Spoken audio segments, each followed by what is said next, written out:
ചെത്തിപ്പൂ കറക്കാണ്ടിരിക്കണ ചെത്തിപ്പൂ ഒരുമാതിരി മാറ്റാറ്റില്ല മുഖവും വെച്ചോട്ട്.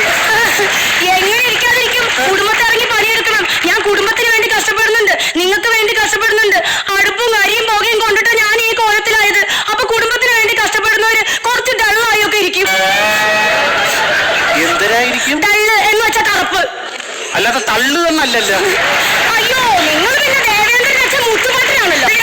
എന്നെ കെട്ടിയത് മുത്തുപട്ടൻ അല്ലെങ്കിൽ അത് എന്റെ അമ്മയ്ക്ക് കൊടുത്ത വാക്ക്. ഞാൻ എന്റെ അമ്മയുടെ അടുത്ത് പറഞ്ഞിട്ടുണ്ടായിരുന്നേ, ഞാൻ ഒരാളെ പ്രേമിച്ചു പോവില്ല, ഒളിച്ചോടി പോവില്ല എന്ന് പറഞ്ഞിട്ടുണ്ടായിരുന്നു. അമ്മ ഏത് ഊളെ കാണിച്ചു തരുന്നോ ആ ഊളെ ഞാൻ കെട്ടിക്കോളാന്ന് പറഞ്ഞു. അപ്പൊ അമ്മ കാണിച്ചു തന്ന ഊളയാണ് നിങ്ങൾ. അതിന് എന്റെ തലയിലെടുത്തങ്ങ് ഞാൻ വെച്ച്. സംസാരം ഞാൻ പറയുന്നത് അപ്പൊ കുഴപ്പം. എന്റെ സൗണ്ട് ഈ വീട്ടിലല്ലാതെ നാലാമതൊരാൾ കേട്ടിട്ടുണ്ടാ? ഈ നാട്ടുകാർ കേട്ടിട്ടുണ്ടാ? എന്തുകൊണ്ട് എന്റെ മാന്യത, എന്റെ കുടുംബത്തിന്റെ, എന്റെ അന്തസ് ഒരാള് പോലും ഇവിടെ എന്റെ ഒച്ച കേട്ടിട്ടില്ലല്ലോ. കേട്ടിട്ടുണ്ടോ? അല്ലാതെ നമുക്ക് ഈ പൂമുഖവാദിക്കിൽ നിന്ന് പ്രേമം അഭിനയിക്കാനൊന്നും അറിയത്തില്ലേ? നമ്മുടെ സമ്പ്രദായം അങ്ങനെയല്ല. ഒരു ശബ്ദം പോലെ എന്റെ ഈ നാട്ടുകാർ ഇവിടെ കേട്ടിട്ടുള്ളൂ. ചോദിച്ചു നോക്ക്. ഞാൻ മൂട്